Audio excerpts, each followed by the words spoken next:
하나님의 말씀 다니엘 7장 1절에서부터 12절까지 말씀입니다. 다니엘 7장 1절에서 12절 우리 함께 읽겠습니다. 1절 바벨론 벨사살 왕 원년에 다니엘이 그의 침상에서 꿈을 꾸며 머릿속으로 환상을 받고 그 꿈을 기록하며 그 일의 대략을 진술하니라. 다니엘이 진술하여 이르되 내가 밤에 환상을 보았는데 하늘에 네 바람이 큰 바다로 몰려 불더니 큰 짐승 넷이 바다에서 나왔는데 그 모양이 각각 다르더라. 첫째는 사자와 같은데 독수리의 날개가 있더니 내가 보는 중에 그 날개가 뽑혔고 또 땅에서 들려서 사람처럼 두 발로 서게 함을 받았으며 또 사람의 마음을 받았더라. 또 보니 다른 짐승 곧 둘째는 곰과 같은데 그것이 몸 한쪽을 들었고 그 입의 이사이에는 새 갈빗대가 물렸는데 그것에게 말하는 자들이 있어 이르기를 일어나서 많은 고기를 먹으라 하였더라. 그 후에 내가 또 본즉 다른 짐승 곧 표범과 같은 것이 있는데 그 등에는 새의 날개 넷이 있고 그 짐승에게 또 머리 넷이 있으며 권세를 받았더라. 내가 밤 환상 가운데 그 다음에 본 넷째 짐승은 무섭고 놀라우며 또 매우 강하며 또 새로 된 큰 이가 있어서 먹고 부서뜨리고 그 나머지를 발로 밟았으며 이 짐승은 전의 모든 짐승과 다르고 또 열 뿔이 있더라. 내가 그 뿔을 유심히 보는 중에 다른 작은 뿔이 그 사이에서 나더니 첫 번째 뿔 중에 셋이 그 앞에서 뿌리까지 뽑혔으며 이 작은 뿔에는 사람의 눈 같은 눈들이 있고 또 입이 있어 큰 말을 하였더라. 내가 보니 왕자가 놓이고 옛적부터 항상 계신 이가 좌정하셨는데 그의 옷은 희기가 눈 같고 그의 머리털은 깨끗한 양의 털 같고 그의 보좌는 불꽃이요 그의 바퀴는 타오르는 불이며 불이 강처럼 흘러 그의 앞에서 나오며 그를 섬기는 자는 천천히요 그 앞에서 모셔선 자는 만만이며 심판을 베푸는데 책들이 펴 놓였더라. 그때 내가 작은 뿔이 말하는 큰 목소리로 말미암아 주목하여 보는 사이에 짐승이 죽임을 당하고 그의 시차가 상한 바 되어 타오르는 불에 던져졌으며 그 남은 짐승들은 그의 권세를 빼앗겼으나 그 생명은 보존되어 정한 시기가 이르기를 기다리게 되었더라. 아멘. 7장부터는 다니엘이 기도 중에 또는 꿈을 꾸다가 본 환상에 대한 이야기들이 나옵니다. 꿈과 이상은 다니엘서 거의 같은 의미로 쓰였는데 계시의 기능을 가지고 있습니다. 하나님께서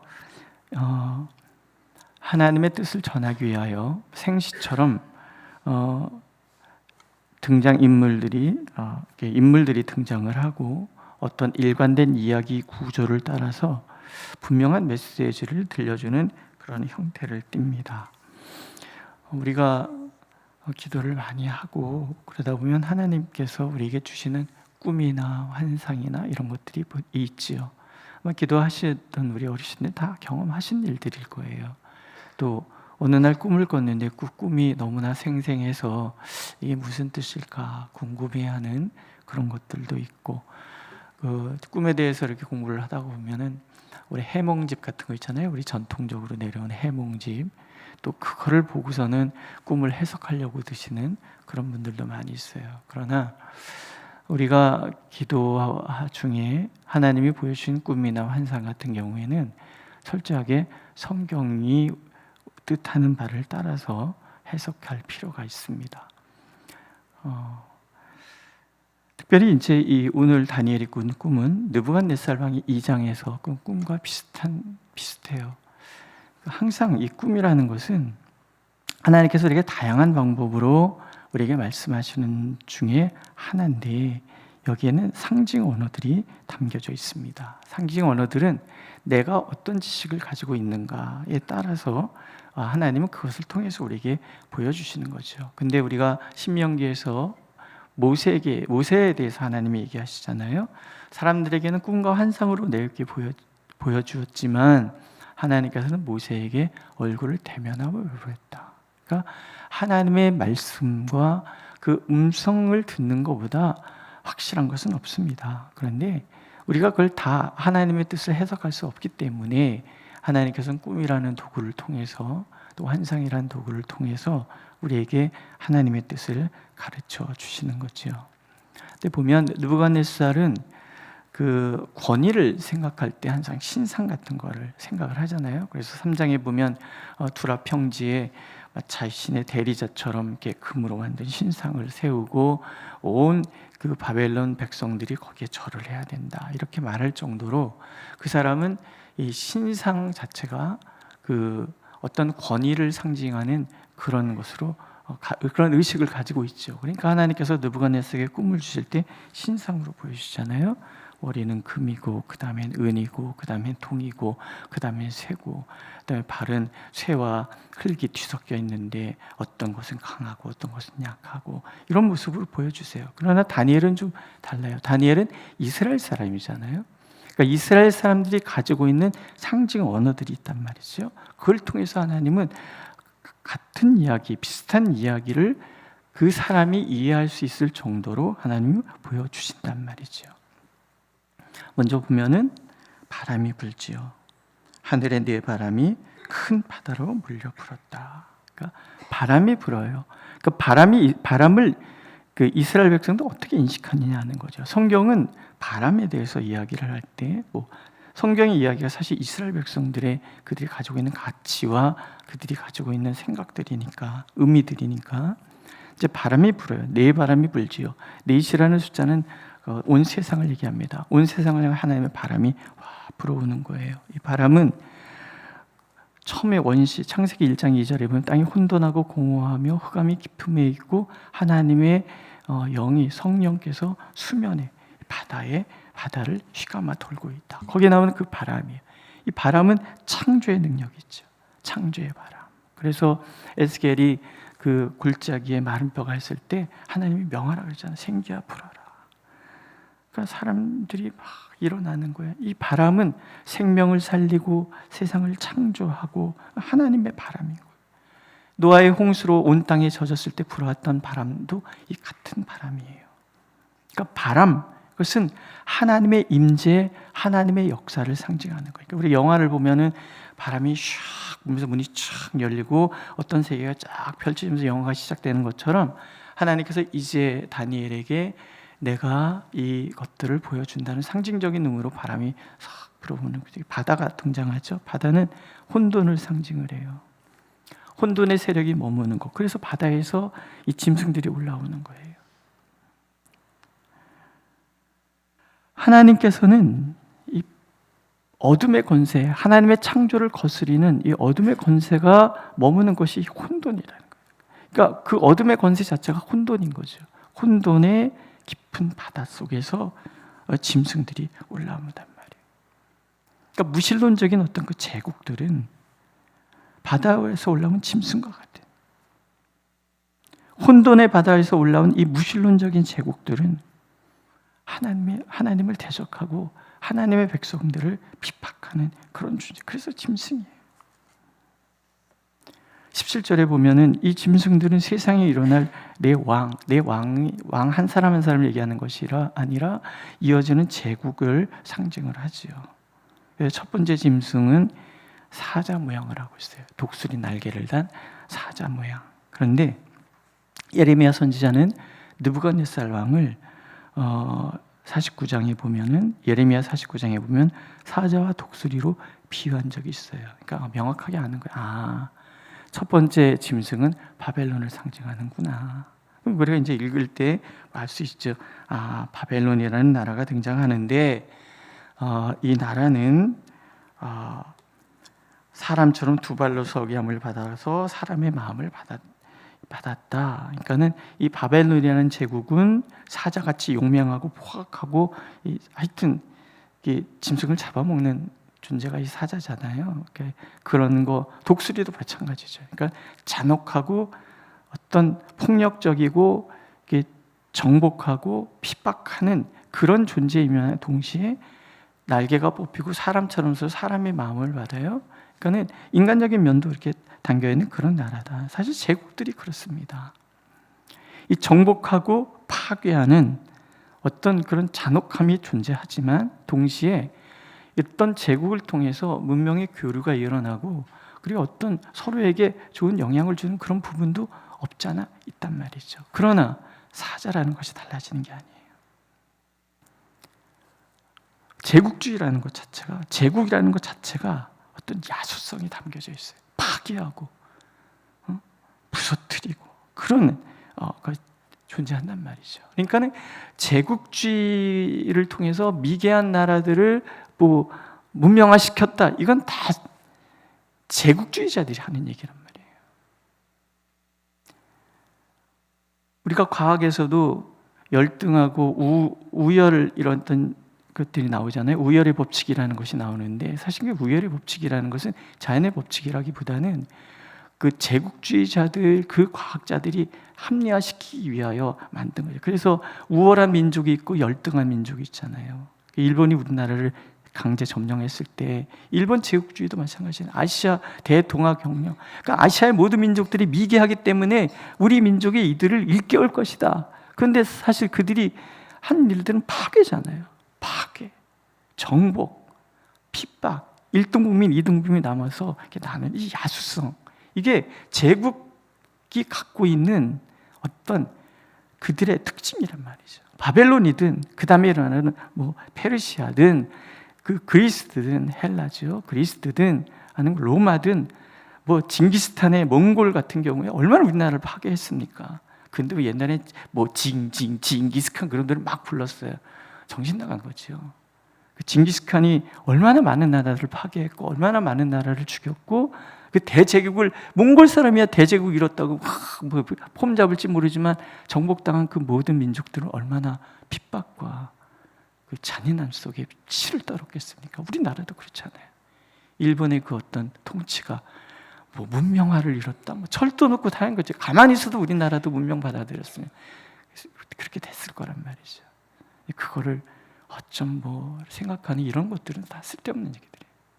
제국은 그런 거예요. 1등 국민, 2등 국민이 나오고 우열을 나눠서 어떤 문명의 교류는 있을 수 있지만 그 잔혹성은 사라지지 않는다. 지금 이제 역사적으로 우리가 이렇게 보게 되는 거죠. 두 번째는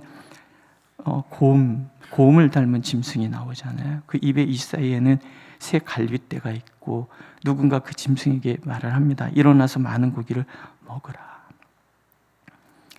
그러니까 제국이 그런 거예요. 맹목적으로 세계를 정복하고. 도대체 왜 정복하는가? 잘 사는 나라들을 왜 정복하는가? 그런 거예요. 중요한 것은 이 제국들의 배후에는 항상 악이 존재하며 일어나서 많은 고기를 먹으라. 이 부추기는 어둠의 권세, 그 부추김이 있다라는 거예요. 근데 이 제국들이 그 잔인성을 대를 이어서 계승하고 있다는 것이 우리에게 아픔이 되는 거예요.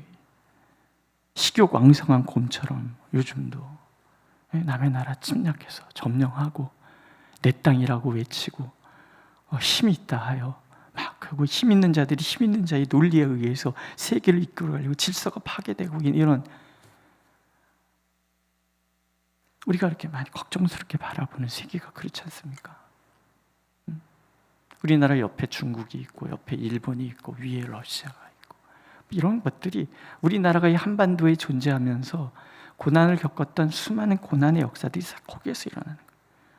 우리나라가 힘도 없고 우리 먹고 살기 바쁜데 남의 나라 점령할 시간이나 있었겠습니까? 우리나라는 이 척박한 한반도에서 산지가 70%가 되고 평야도 별로 없고 그래서 우리는 온갖 먹을거리들이 발전을 했잖아요. 제가 이렇게 나물을 먹으면서도 보면은 그래 밥이 없으니까 이것에도 배를 채웠겠지 우리 조상들은. 지금 건강식이라고 보리 비빔밥이 건강식이요. 근데 지금으로부터 100년 전에 가고 이거 건강식이요. 당신들 감사해야 돼. 이러면 누가 믿겠습니까?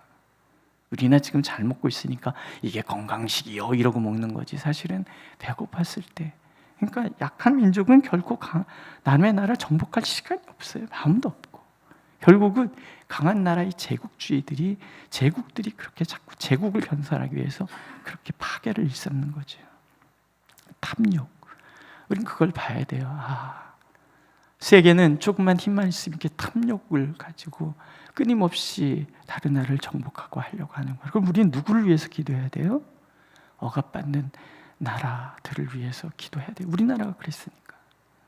그 다음에 등장하는 짐승은 표범을 닮아서 등에 새 날개가 넷이 달려있고 4개의 머리를 달고 있어요.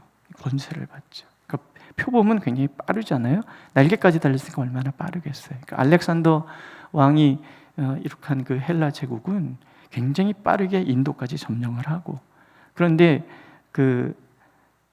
결국은 머리가 4개다. 이 나라가 넷으로 나누고 뭐 그런 거. 근데 더 중요한 것은 4번째 짐승이에요. 이 짐승은 무섭고 놀랍게 강하고 또 새로 된 큰 이가 있어서 모든 것을 파괴하는 짐승이에요. 그러니까 이제 우리는 이게 로마 제국이구나 그걸 짐작하죠. 근데 단순히 이 짐승이 바벨론, 페르시아, 헬라 제국, 그 다음에 로마 제국이다라고만 결정을 해버리면은 사실 이게 우리 성경이 될 수는 없어요. 이 안에 담겨져 있는 제국들의 어떤 잔혹성에 대해서 우리가 이제 주목을 하는 거죠. 너무나 강하고 10뿔을 가지고 있고 뿔들이 서로 각축도 하는데 그 뿔들 중에서 사람의 눈과 말을 하는 입을 가진 작은 뿔이 돋아나서 첫째 뿔 중에 셋이 뿌리까지 그 앞에서 뽑혔다. 다니엘이 이것을 보고 너무 두려운 거죠. 그러니까 꿈속에서 물어봅니다. 이것이 무엇입니까? 그러니까 뒤에 이제 나오죠. 이것은 앞으로 일어날 모든 나라를 얘기한다. 첫째 짐승은 바벨론을 얘기하고, 두 곰은 페르시아를 얘기를 하고, 그 다음에 알렉산더 제국을 얘기를 하고, 그 다음에 로마를 얘기를 한다. 이제 이런 얘기들을 하나님께서 들려주시는 거죠.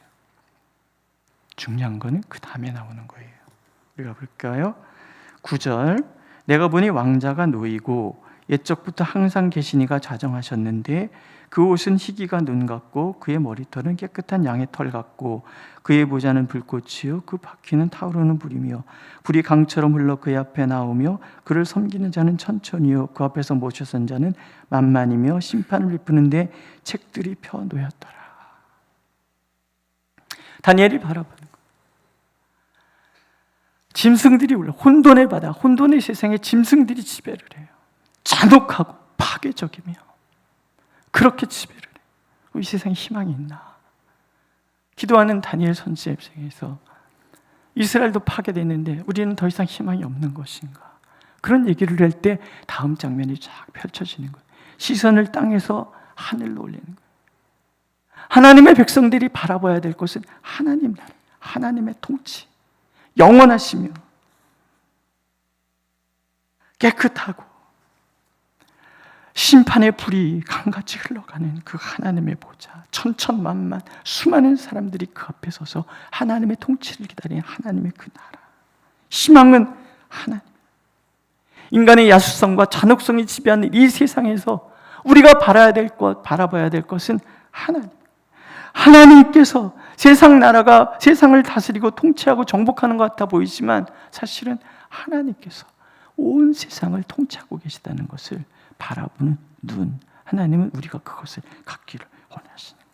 힘의 논리가 세상을 덮을 때 하나님의 사람들은 하늘 보좌가 열리고 그 통치자가 우리를 바라보고 계시며 그 앞에는 심판의 책이 펼쳐져 있어서 각 나라 모든 잔혹성들이 하나님의 심판을 받게 될 것이고 작은 뿔, 그 나라를 지배했던 그 어둠의 권세, 악의 무리가 결국 하나님의 그 심판의 불에 집어 던져지는 하나님의 심판이 우리를 기다리고 있다. 이거를 기억하고 또 기억하라는 거죠. 하나님의 백성들은요, 우리가 하나님의 백성이라고 한다면 나 자신의 문제에 국한돼서는 안 됩니다. 주일날 말씀드렸잖아요. 영성의 내재와의 확장. 우리는 세상을 바라보면서 끊임없이 나를 돌아보고 세상과 염납하지 않으려고 발버둥치요. 너희는 이 세대를 본받지 말고 이 세대를 본받아서는 안 돼요. 우리를 거룩하게 함으로 하나님의 백성으로서의 삶을 살아가는 거 중요하죠. 그러나 이것이 여기서 멈추면 안 돼요. 이게 확장이 돼요. 우리의 기도가 넓어져야 돼요. 우리는 대한민국 전체를 바라보면서 기도해야 되고 우리 주변 나라를, 저 북한을 위해서도, 일본과 중국을 위해서도, 인도 차이나 반도, 인도양의 모든 섬들, 그 나라들, 그리고 저 인도, 중앙아시아, 이슬람권의 그 모든 나라, 아프리카, 유럽, 이미 하나님의 교회가 무너져가고 있는 저 유럽을 위해서, 또 나서 아메리카, 한국의 그 어떤 모든 나라를 바라보면서 우리는 기도해야 돼요. 하나님, 인간의 잔혹성이 이렇게 잔인하게 세상을 파괴하고 있을 때에 우리가 하나님을 바라봅니다. 이 세상의 진정한 통치자 하나님께서 우리를 다스려 주옵소서. 이게 우리의 기도가 되어야 된다는 거죠. 믿으십니까? 오늘 이 새벽에 개인적으로 해야 될 기도가 많이 있으실 거예요. 그러나 우리는 늘 이런 걸 기억해야 됩니다. 내가 오늘 기도할 수밖에 없었던 그 이유가 사실은 그 이유 때문에 하나님이 나를 부르신 것이 아니라 그것을 통해서 나로 하여금 하나님의 세계 경영에 동참하기를 원하시는, 하나님 제 기도가 뭐 그렇게 대단하겠습니까? 예, 우리는 대단한 사람들 아닙니다. 그러나 하나님께서는 이 작고 작은 나의 이 기도를 대단하게 생각하신다는 게 중요한 거예요.